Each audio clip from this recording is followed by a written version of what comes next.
ہم جس آیت کو منسوخ کر دیتے یا اسے فراموش کرا دیتے ہیں تو اس سے بہتر یا ویسی ہی اور آیت بھیج دیتی ہیں۔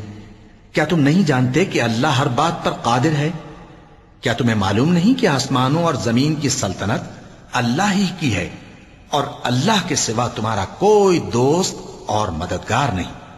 مسلمانوں، کیا تم یہ چاہتے ہو کہ اپنے پیغمبر صلی اللہ علیہ وآلہ وسلم سے اسی طرح کے سوال کرو جس طرح کے سوال پہلے موسیٰ سے کیے گئے تھے؟ اور جس شخص نے ایمان چھوڑ کر اس کے بدلے کفر لیا تو یقیناً وہ سیدھے رستے سے بھٹک گیا۔